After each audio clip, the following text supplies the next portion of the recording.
Welcome back नाज़रीन। Break पर जाने से कबल हम बात करते पाक भारत जंग का मुमकिन अख्ताम हो चुका है, सीज फायर हो चुका है, लेकिन भारत को जो हजीमत उठानी पड़ी है, जो नुकसान बर्दाश्त करना पड़ा है, जो दुनिया के सामने उसकी जग हसाई हुई है, जैसा कि हमने कहा हम आपको गूंज पूरी दुनिया को सुनाई देगी। पूरी दुनिया ने गूंज सुनी और पूरी दुनिया ने उसकी हजीमत होते देखी भारत की, और उसे मालूम हुआ कि एक ऐसी कौम से आपने टक्कर ली है जिस कौम को शहादत, मौत उसके लिए शहादत है, जिंदा रहा तो वो गाजी है। और जो हमारे शाहीन कल गाजियों की तरह वापस आए आपके एयरफील्ड्स को तबाह कर कर, काबिल फख्र है वो माएँ जिन्होंने ऐसे सपूत पैदा किए। डितू साहब, भारत को एक रिपोर्ट है कि 83 अरब 83 बिलियन डॉलर्स का नुकसान हुआ इस तमाम एडवेंचर में। क्या ये खबर दुरुस्त है? ये खबर दुरुस्त है, लेकिन मेरा ख्याल है कि इससे ज्यादा हुआ है। सही। क्योंकि हमारी मालूमात के मुताबिक तकरीबन इसको हुआ है 1.8 का, तो ये 83 से तो ज्यादा हो गया। तो 1.8 बिलियन डॉलर्स का नुकसान हुआ है उसको, क्योंकि इनकी जो एयरफील्ड तबाह हो गई हैं। एयरफील्ड आपको पता है अच्छी खासी हेवी किस्म की इन्वेस्टमेंट होती है। उसके साथ साथ इनका ब्रह्मोस का जो डिपो था वो पूरा तबाह हो गया। उसमें इनके पास कितने मिसाइल बचे, पठानकोट पूरा उड़ गया, उसके अलावा सरसा पूरा उड़ गया है। तो इस तरह इनके 3-4 फील्ड जो ना मुकम्मल तौर पे तबाह हो गए। और उसके अलावा इनका वो जो एक S-400 था, वो सारे का सारा सिस्टम उड़ गया। रशियन टेक्नोलॉजी थी, ये रशियन टेक्नोलॉजी थी और बड़ी लेटेस्ट टेक्नोलॉजी थी। इंडिया ने अभी मतलब हाल ही रशिया में को भी जलील करा दिया। इन्होंने सारी दुनिया को जलील करवाया और साथ में खुद भी जलील हुआ है। लेकिन अब इसमें उन लोगों का क्या कसूर है? उसकी वजह ये कि हमने सहाफत में आके जब क्राइम रिपोर्टिंग शुरू की थी, तो हमें कुछ दोस्त एक मशवरा देते होते थे, एक गाइडलाइन देते होते। जो हमारे सीनियर थे वो ये कहते थे, हमारी जो लोकल जबान है वो ये कहते थे, एक बहादुर SHO SSP से ज्यादा ताकतवर होता है। और ये हमने कई जगह पर देखा भी। इसी तरह से हमने बहुत सारी जगहों पर देखा है कि एक जो बहादुर अफसर होता है वो अपने से कोई 8 रैंक ऊपर वाले बंदे की कोई बात नहीं सुनता और अपना काम करके निकल जाता है, और उसको अल्लाह ताला कामयाबी देता है। बुनियादी तौर पे जंग बहादुरों का काम है, जंग बुजदिलों का, साजिशियों का इनका काम नहीं है। ये मकारी इधर से उधर, उधर से उधर, ये चुगलखोरी वाला खाता तो कर सकता है मोदी। दुनिया को पैसे का लालच देके, दुनिया को बड़ी मार्केट का लालच देके, दुनिया से इधर उधर से कोई कहानियां सुनाकर, इसके अलावा मुसलमानों की तारीख बताकर। देखिए, हमारे एक दोस्त हैं बड़े अच्छे, डार साहब, अवैस डार, वो मुझे अक्सर बताता होता है कि देखो, मुसलमानों की तारीख है कि वो कभी भी सुकून से नहीं रहे, हमेशा से वो जंग में रहे। और हिंदुओं की तारीख यही है कि वो सारी जिंदगी सिर्फ पैसे इकट्ठे करते रहे। तो मोदी का और इसराइल का जो मौन मोटिव है वो है सिर्फ पैसे इकट्ठे करना। मोदी ने भी कभी अपने से ज्यादा ताकतवर दुश्मन के साथ जंग नहीं की, और इसराइल ने भी हमेशा से वो जो निहत्ते बेगुनाह मासूम बच्चे और औरतें उन पर फायरिंग की है। अपने शहरियों पे मिसाइल गिराए हैं इसने, उधमपुर और उसमें अमृतसर में। अब इसने अपने शहरियों पे मिसाइल गिराए। वो मिसाइल बेसिकली गिराए नहीं, इनसे गिर गए, क्योंकि इनके हालत ओसान खता हो जाते हैं, इनसे समझ नहीं आती कि करना क्या है। यही हालात इसराइल के हैं। इसराइल ने हमेशा से बेगुनाह और मासूम लोगों को निशाना बनाया है। वो कभी भी ताकत और दुश्मन के आगे नहीं आया। तो जंग हौसले से जीती जाती है, सिर्फ ये टेक्नोलॉजी से या उससे नहीं। मतलब किसी बंदे के पास लेटेस्ट तरीन टेक्नोलॉजी हो, हथियार हो, अगर उसके अंदर हिम्मत ही नहीं हो चलाने की, तो वो क्या करेगा? मोदी को ये बात समझनी चाहिए कि मोदी के पास सिर्फ असला है और उसके पास सिर्फ पैसा है। ये किसी चीज का नहीं, मतलब पैसे को ना खाया जा सकता है। वो एक बंदे ने कहा था कि सोना किसी काम का नहीं है, लेकिन उसकी वर्थ ज्यादा है। मतलब सोना ना खाने के काम आता है, ना कपड़े धोने के काम आता है, फिर भी बहुत महंगा है। पानी लाइफ लाइन है, लेकिन वो महंगा नहीं। उसकी वजह यह कि सोने की सिर्फ वर्थ बनाई गई है। अब सोने की जो आपने वर्थ बनाई हुई है, इससे आप कुछ भी नहीं कर सकते। हाथ से जो बनी हुई वर्थ है ना, उससे कोई फायदा नहीं होना, क्योंकि सोने से आप गार्डर बना सकते नहीं बना सकते, सोने से आपने कभी बिल्डिंग बनाई है नहीं बनाई है। सोना सिर्फ जेवर के तौर पे काम आता है, शोशा के लिए। तो सोना और लोहे में बहुत फर्क है। लोहे जैसा जिगर, फौलाद जैसा जिगर, ये लोग अलग ही होते हैं। जैसे भी आपने कहा कि पाकिस्तान के वो शाहीन जिन्होंने इंडिया के अंदर जाकर मोदी को मारा है, मोदी की सारी जो गुरूर और वो तकब्बुर था उसको खाक में मिलाया है। इसके लिए दिल चाहिए, इसके लिए हथियार की या टेक्नोलॉजी की जरूरत नहीं है। फौलाद का ये हमलों के फौरन बाद जो साइबर अटैक्स हुए हैं, इस पे थोड़ा हमारे नाजरीन को अपडेट कीजिएगा। जो साइबर अटैक्स पाकिस्तान की तरफ से किए गए हैं भारत पे, देखिए उसका भी अल्लाह ने पाकिस्तान को इज्जत बख्शी है। बुनियादी तौर पे वो किसी ने कहा था ना, ये गाजी ये तेरे पुरस्रार बंदे जिन्हें तुमने बख्शा है जो के खुदाई, दो नीम इनकी ठोकर से सहरा ओ दरिया, पलट पहाड़ इनकी हैबत से राई। ये जिन लोगों का जिक्र अल्लामा इकबाल ने किया था, अल्लामा इकबाल आपको पता है एक वलीउल्लाह दरवेश किस्म का इंसान था। उसने कोई भी बात ऐसे नहीं कही, उसकी हर बात में बड़ी हिकमत है, बड़ी बातें हैं। ये शेर मैंने गालबन कल भी आपको सुनाया था। ये लोग पाकिस्तान के पास हैं, लेकिन वो क्योंकि गुमनाम है, उनको किसी ने देखा नहीं है, वो कहीं बैठ के बड़ी बड़ी बातें नहीं करते, वो कहीं बैठ के ये गीदड़ भभकियां नहीं देते। ग्रिड स्टेशन बंद हो गए थे, खुद भारतीय मीडिया ने ऐलान किया। और इसके अलावा मैं आपको बताऊं कि हालांकि भारत ने दुनिया के जो सुपरसोनिक किस्म के लोग थे वो 15 बुलाए हुए थे इसराइली, जो मैंने आपको कहा था कि इंडिया ने उनको बुलाकर ये समझा कि हमें पता नहीं लगेगा, हमें सब पता था कि उन्होंने किस किस को काम बिठाया हुआ है। उसके बावजूद भी अल्लाह ने पाकिस्तान को इज्जत दी है, उन लोगों की हाथों से इज्जत दी है जो इंतहाई नेक, परहेजगार, पाकिस्तान से वफादार, इस्लाम के वफादार, अल्लाह के नेक बंदे हैं।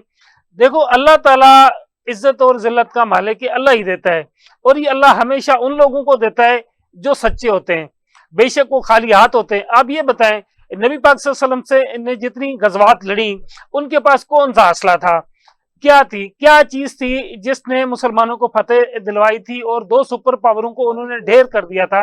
ईमानी कुव्वत थी, अल्लाह का साथ था। इसके अलावा तो मेरा नहीं ख्याल कि किसी साहबी के घर में तीसरे वक्त का खाना भी होता था।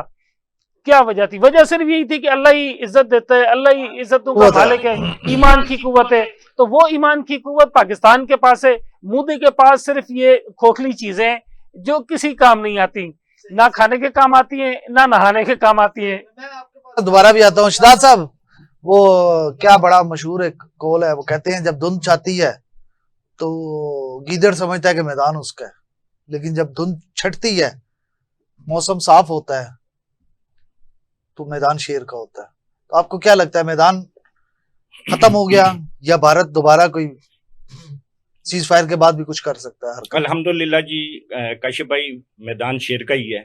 आप ये देखें कि परसों हमारे जो DGI हैं लेफ्टिनेंट जनरल आसिम मलिक साहब, उनके साथ अजीत डोल ने रब्ता किया था, 2-3 मरतबा उनका रब्ता हुआ है, और उसमें भी यही बातें डिस्कशन हुई है कि हम जो है देखते हैं इस मामले को। लेकिन आपको ये तो मालूम है चूंकि वो मकार कौम है, वो बड़े चेहरे लटके से थे जब ये प्रेस कॉन्फ्रेंस इन्होंने सुबह करनी थी 5:30 मेरा ख्याल है भारत ने, जब पहले हमने मिसाइल दागे हैं, जब एयरफील्ड, उसके बाद इन्होंने टाइम 12:30 का रखा है, फिर मैं कहा उससे भी थोड़ी लेट की है, आगे कर गए, और चेहरे बड़े लटके हुए थे, और ये तरलों पे तभी आ गए थे। ऐलान तो 3:30 बजे डोनाल्ड ट्रंप ने जो है वो मेरा ख्याल है ट्वीट किया है, तो भारत में मेरे ख्याल है 4:30 हो रहे थे, हमारे पास 5 बज रहे थे जब सीज फायर का ऐलान किया भारत ने भी। एक्चुअली ये हुआ है, देखें जंग जो होती है वो 4th स्टेज की होती है।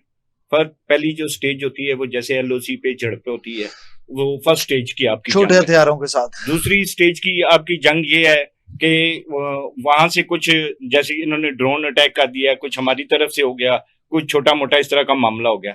3rd स्टेज में फिर आपके मिसाइल अटैक है, ड्रोन अटैक है, और आपकी जो आर्टिलरी है वो जो एफिशिएंट हो जाती है। इसके बाद आती है आपकी लास्ट एंड 4th स्टेज। उस स्टेज में फिर ये होता है कि उधर की जमीनी फौज, फजाइया फौज, बहरी फौज, और इधर की फजाइया फौज, बहरी फौज, वो उस तरफ जा सकती है, उधर की इधर आ जाती है। वो फिर जो स्टेट जमीन होती है उसके ऊपर जंग होती है, और उसके ऊपर फिर जिस वक्त कब्जे होने शुरू हो जाते हैं कि पाकिस्तान ने कश्मीर भी ले लिया, पाकिस्तान ने अमृतसर भी ले लिया, पाकिस्तान ने फलाना भी, वो फिर आपकी 4th स्टेज और वो लास्ट स्टेज होती है। अभी इसी दौरान आप ये देखें कि आज सुबह वहां के जो DGMO थे भारत के और पाकिस्तान के DGMO, उनके राब्ता हुआ है। उन्होंने इस चीज के ऊपर, जो भारत का डीजीएमओ था उसने ये इतराफ किया है, उन्होंने बताया कि हमारे जो 26 से ज्यादा मकामात पर जो है पाकिस्तान ने अटैक किया है, हम इस मामले हमने को बताया था ना 25 लॉक है एग्जैक्टली हम इसको जो है ना वो सेटलमेंट आपने करते बताई थी ये बात। बिल्कुल। तो यहाँ पर उसके बाद आप ये देखें कि रात को ही एक अनाउंसमेंट हुई थी कि पाकिस्तान के जो पीएम है उन्होंने नेशनल कमांड जो है वो उसकी कमेटी का इजलास पूरी तौर पे बुला लिया। और वो हमेशा कोई भी मुल्क का पीएम उस वक्त बुलवाता है कि जिस वक्त उसे पता है कि अब हमने 4th स्टेज वार पे जाना है। और इस चीज को इंडिया बहुत अच्छी तरह समझता है कि ये जो कमांड, नेशनल कमांड की अब जो मीटिंग पाकिस्तान करेगा, इसके बाद हमारा बचना मुश्किल नहीं है। उसके बाद ही ये सारी सूरत हाल क्रिएट हुई है कि उन्होंने फिर अमेरिका को बीच में डाला है, उसकी मिन्नत अल्लाह की है और यहाँ पर आने के लिए उन्होंने इस स्टेज को यूज किया है। मगर फिर भी मैं यहाँ पर आपके प्रोग्राम इंडियन मीडिया शोर कर रहा है कि सीज फायर पाकिस्तान। सर वो तो कब से उन्होंने तो अल्लाह माफ करे, ख्वाबों में तो पूरा पाकिस्तान ही उड़ा दिया था कि इस्लामाबाद में कब्जा कर लिया, हमने ये कर लिया, हमने लाहौर फतह कर लिया। तो कहते हैं उनका, मैंने आपको बताया था वो मीडिया नहीं है, वो कार्टून नेटवर्क है। तो आज भी सुबह हलवा पूरी खाई। हाँ वो अब ये देखें, आपने हलवा पूरी पे याद कराया। अब इन्होंने कौन सा मिशन शुरू किया था? मिशन संदूर जी। संदूर हमने लगाया, हमने सुहाग रात भी उधर मनाई, ठीक है। और उसके बाद वलीमे के तौर के ऊपर कल हमने जो उनके साथ चांदनी रात मनाई है, हमारा ड्रोन वहां पे जो है वो विजिट करके आया। और इनके जो ड्रोन आए थे ना, मोदी के होम सिटी का भी, हाँ जो इनके ड्रोन आए थे ना, वो अपनी बाजी का वहां से नाश्ता लेकर आए थे। सही, जाहिर है रस्म है ना जी पूरी। तो पाकिस्तान ने फिर वलीमे का पूरा हक अदा किया और उन्हें पता है कि हमने जहां अपनी बाजी को ब्याह के भेजी है, उनका दूल्हा जो है ना वो बड़ा तगड़ा है, वो हाफिज भी है और वो निशाना भी ठीक मारता है। तो अल्हम्दुलिल्लाह इसलिए उसका जो मीडिया है ना जी, वो किसी ने सही खूब कहा था कि भारत का मीडिया के पास अगर वहां के मुसलमान ना हो और लफ्ज पाकिस्तान ना हो तो वो बाय 100 रुपए के 3 कच्छे जो है ना वो बेच रहे हो। ये उनके मीडिया की हालत है। तो ये लगता है कि इनको बेइज्जत कराने में सबसे ज्यादा हाथ मीडिया का ही रहा है। मोदी को ये बात समझनी चाहिए, उसको चाहिए कि वो हमसे राब्ता कर ले ताकि हम उससे कम से कम कोई अच्छा मशवरा तो दें। पॉजिटिव रोल रहा है, पूरी दुनिया मानती है, भारतीय मीडिया खुद मान रहा है कि पाकिस्तानी मीडिया का बड़ा पॉजिटिव रोल रहा है और उसने बड़ी मस्बत रिपोर्टिंग की है, उसने एक्चुअल जो है पिक्चर वो पोर्ट्रे की है बनिस्बत भारतीय मीडिया के। उन्होंने शोर और एक वो हिजानी कैफियत और एक बस जंग छिड़ जाए का एक बयानिया बनाने की कोशिश की है। क्या कहते हैं इस पे, दोनों तरफ की सहाफत में फर्क पे आप क्या कहते हैं? देखें, इखलाकियात का दायरा हमने कभी नहीं छोड़ा, पहले भी नहीं छोड़ा था, लेकिन मैंने इन दिनों में ये फील किया है कि हम उसके बाद फिर मीडिया नहीं रहे थे, हम एक कौम बन गए थे और वो एक कौम नहीं बने थे। वो उस वक्त सिर्फ मीडिया बन के अपनी टीआरपी के चक्कर में पड़े हुए थे। उनको सिर्फ इस चीज़ से गरज थी कि उनकी जो रेटिंग है वो बढ़ जाए, उनके पास सबसे ज़्यादा मसाला हो ताकि उनकी रेटिंग और बाकी चीज़ों में इजाफा हो जाए। हमारे लिए ये मैटर नहीं कर रहा था, हम एक कौम बन गए थे। आपने देखा कि पाकिस्तान के जितने चैनल्स हैं उनके अंदर हर बंदे का अपना एक नज़रिया है, अपना एक माइंड सेट है। लेकिन इन दिनों में आप किसी एंकर को किसी दूसरे एंकर से या किसी एक चैनल को किसी दूसरे चैनल से मुख्तलिफ बात करते हुए आपने नहीं देखा। देखिए, उसकी वजह बुनियादी तौर पे यही है कि जब भी पाकिस्तान के ऊपर कोई मुश्किल हालात आए हैं, यहाँ पर जहाँ हम मुख्तलिफ हवालों से अपनी गवर्नमेंट के खिलाफ या कहीं आगे पीछे रैलियां निकाल रहे होते हैं, सारे के सारे एक हो जाते हैं, पाकिस्तान एक कौम बन जाती है। और पाकिस्तानी कौम की मेरे ख्याल में ये सबसे बड़ी खूबी है। जैसे शहीद ज़िया-उल-हक के हवाले से अमेरिका ने कहा था कि ये मुसलमान जो है ना, इन पे ज्यादा भरोसा नहीं किया जाता। उनसे पूछा क्यों, कहने लगा इनको आखिरत याद आना शुरू हो जाती है। तो जब आपको आखिरत याद आ जाती है तो फिर आपके लिए दुनिया की ये जो छोटी मोटी ख्वाहिशात, छोटी मोटी जरूरियात या छोटा मोटा एक ड्रामा, ये बिल्कुल बेमानी हो जाता है। तो मुझे इस पूरे टेन्योर में पाकिस्तान का अवाम और पाकिस्तान का मीडिया और पाकिस्तान के पॉलिटिशियन और पाकिस्तान के बाकी इदारे सारे के सारे एक पेज पर नजर आ रहे हैं और ये मुझे पूरी एक कौम नजर आई है। यही वजह है कि पाकिस्तानी मीडिया का जो बयानिया है वो बिल्कुल वही था जो पाकिस्तानी अवाम की ख्वाहिशात थी, जो पाकिस्तानी फौज कह रही थी, जो पाकिस्तानी गवर्नमेंट कह रही थी। पाकिस्तान के मीडिया के किसी बंदे का कोई लफ्ज उससे आगे पीछे नहीं था। और इसकी मेरे हिसाब से पाकिस्तान के अवाम को, पाकिस्तान के मीडिया को मुबारकबाद देनी चाहिए कि ये हमेशा मुश्किल वक्त में एक हो जाते हैं। और यही एक कौम की निशानी होती है कि जब भी किसी मुल्क पे कोई मुश्किल वक्त पड़े। बड़ी सी मूछों वाला था, वो क्या नाम था, जनरल बख्शी, जनरल बख्शी नजर नहीं आया वो रितु साहब पिछले 12 घंटों से। देखिए जनरल बख्शी इसलिए वो नजर पागलों की तरह टकरे मार रहा होता था वो, और एक वो मेजर गौरव आर्या। गोबर आर्या। देखिए ये जो उस रात को पाकिस्तान के ऊपर उनसे हमला करवाया गया था जबरदस्ती मीडिया से कि पाकिस्तान में लाहौर का जो सी पोर्ट है वो तबाह हो गया, और इसके अलावा मतलब कराची में जो पाकिस्तान का वफाकी दारुल-हुकूमत है वो उड़ गया, इस्लामाबाद, ये सारा कुछ ये इन्हीं लोगों ने तो किया है। मेरा ख्याल तो था कि ये खुदकुशी करेंगे, कहीं डूब के मरेंगे, लेकिन इतलात ये है कि अभी तक उन्होंने डूब के मरने की कोशिश तो नहीं की। लेकिन कम से कम मीडिया को ये चाहिए, इंडियन मीडिया के जो मालिकान है उनको ये चाहिए कि इनका कम से कम इनके ऊपर बैन तो कर दे कि इतना उन्होंने, मैंने कहा ना कि मोदी को सबसे ज्यादा जो जलील करवाने वाला है वो इंडिया का मीडिया है। उन्होंने मोदी को कहां से कहां तक ले आए। एक अच्छा खासा पाकिस्तान ने उनको ऑफर की थी कि ज्वाइंट इन्वेस्टिगेशन कर लेते हैं, इसमें जो लोग मुलविस होंगे उनके खिलाफ 100% कार्रवाई होगी, क्योंकि पाकिस्तान ये समझता है कि पाकिस्तान के बहुत दुश्मन हैं। अब वो दुश्मन पाकिस्तान के लिए कहां क्या साजिशें करते हैं, 24 घंटे मुनाफिकाना एक मक्कारी के साथ वो प्लानिंग्स करते रहते हैं। अब उन्होंने क्या किया है, कैसे किया है, वहां पे कौन गया है, कौन नहीं गया, भारत की अपनी फौज गई है, क्योंकि डाउट ये है कि वहां पे जितने भी लोग थे, अब वो क्योंकि यूनिफॉर्म पहन के आए हुए थे, तो इसमें क्या शक है कि भारत ने अपनी फौज से ही काम करवा लिया हो। तो मेरा ख्याल है कि मोदी इस वजह से भी ज्वाइंट इन्वेस्टिगेशन से डर रहा है कि उनके सारे राज फाश ना हो जाएं।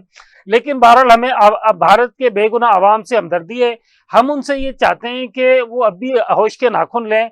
मोदी जैसे जो 4-5 पागल हैं, बशमोल ये 2-4 एंकर और 4-5 मोदी जैसे जो पागल सियासतदान हैं, वो अमित शाह और एक अजीत डोवल और बाकी 2-4 लोग जो उनके, उनसे जान छुड़ाएं।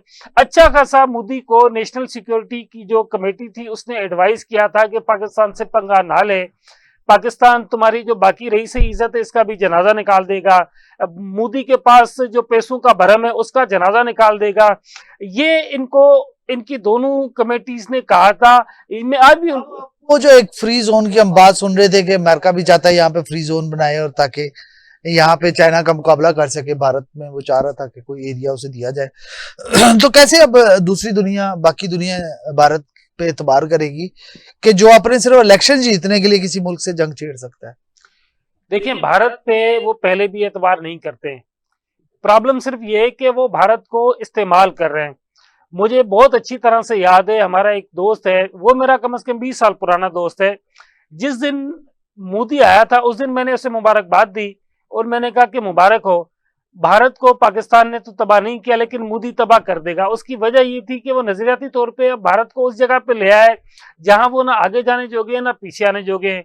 रहा सवाल दूसरी दुनिया का, आप इस बात का अंदाजा करें कि अमेरिका, इसराइल और दीगर जितने भी ममालिक हैं वो कम से कम मुस्लिम ममालिक और पाकिस्तान के लिए बुग़्ज़ रखने वाले जरूर हैं।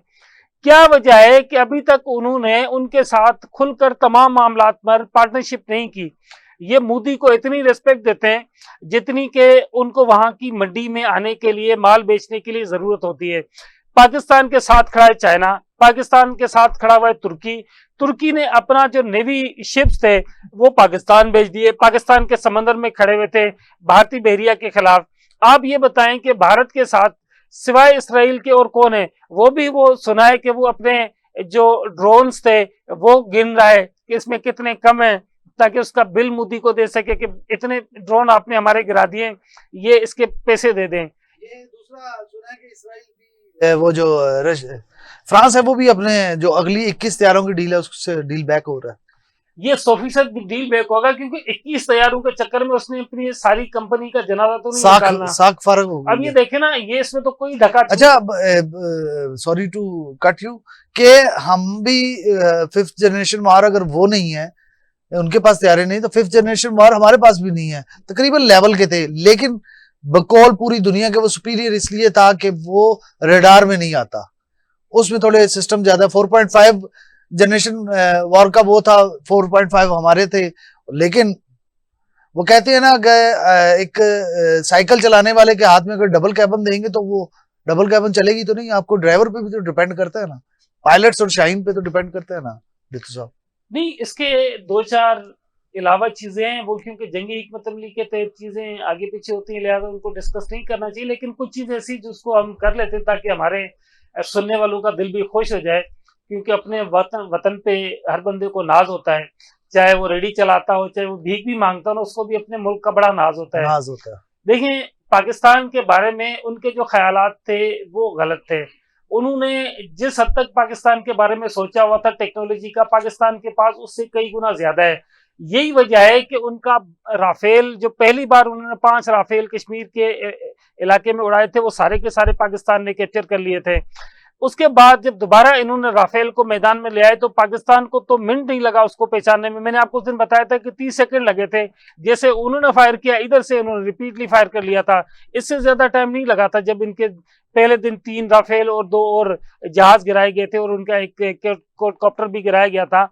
तो इसमें पाकिस्तान के बारे में जो उनके ख्यालात थे, जो उनका जहन था, जो उनकी सोच थी, वो 100% गलत थी। पाकिस्तान की कैपेसिटी उससे 1000 गुना ज्यादा है जितना दुनिया ने समझ सही रखा सही। है। मैं मेरे पास आखिरी 1 मिनट है, मैं शहजाद साहब से पूछना चाहूंगा। शहजाद साहब, ट्वीट्स हो रही हैं, बड़े सीनियर जर्नलिस्ट भारत की तरफ से जो है वो एक्स पे अपना सोशल मीडिया पे आ रहे हैं, वो पाकिस्तानी शाहीनों के बारे में कहते हैं वो निकले, वो उड़े, वो आए, हिट किया, सेफली वापस चले गए, और लानत भेज रहे हैं वो अपने पायलट्स पे, बिल्कुल सही है। आईपीएफ पे, हाँ, इंडियन जो एयरफोर्स है उस पे। एयरफोर्स, इंडियन एयरफोर्स अब रही कहाँ है जी? और आगे से वो कह रहे हैं कि हमारा एयर डिफेंस सिस्टम सिर्फ देखता रहा। और उसका एयर डिफेंस सिस्टम ही उड़ा दिया पाकिस्तान ने, तो देखता क्या रहा है। तो बात यह है कि पाकिस्तान की जो एयरफोर्स है अल्हम्दुलिल्लाह पूरे दुनिया में वो मानी जाती है, इसकी जो एयर डिफेंस रही नहीं है। अब आप ये देखें यहाँ के हमारा जो फाइटर जहाज हैं वो कल रात भारत के अंदर उड़ते रहे हैं, वहां फिरते रहे हैं, और उनका एक मच्छर तक वहां से उड़कर नहीं देख सका कि पाकिस्तान का जो है वो क्या कर सकते हैं ये लोग। तो इनकी तबाही और बर्बादी अल्लाह ताला ने इनका मुकद्दर लिख दी है। लेकिन यहाँ मैं एक बात जरूर करूंगा कि ये जो सीज फायर का मामला हुआ है, पाकिस्तान को फिर भी चौकन्ना रहना चाहिए। इनके ऊपर इनका कोई पता नहीं है कि ये चूंकि बेवफा लोग हैं, हुक्म अदूली करने वाले लोग हैं, और इनका कोई पता नहीं ये छुप के फिर वार करें, जैसे गुज़श्ता रात को इन्होंने छुप के वार किया था। लिहाजा जो है पाकिस्तान को चौकन्ना रहना चाहिए, और अगर अब इसने कुछ किया तो मेरा ख्याल है पाकिस्तान उसे बड़ा मुंह तोड़ जवाब इनको देगा, और इनकी आने वाली नस्लें भी याद रखेंगी। और वो जो बात हमारे यहाँ कही जाती है कि हमने दिल्ली को भी और मुंबई को भी टारगेट पे रखा है, मेरा ख्याल है फिर इंशाल्लाह ना मुंबई बचेगा ना दिल्ली बचेगा। इसे एक जुमला मैं कह दूं कि जो तैयारे वो अपनी तरफ समझ रहे थे ना कि उनके राफेल रेडार में नहीं आते, वो तैयारे तो हमारे थे कि हम उनके पूरे 5 एयर बेस तबाह करके वापस आ गए और उनको पता ही नहीं लगा।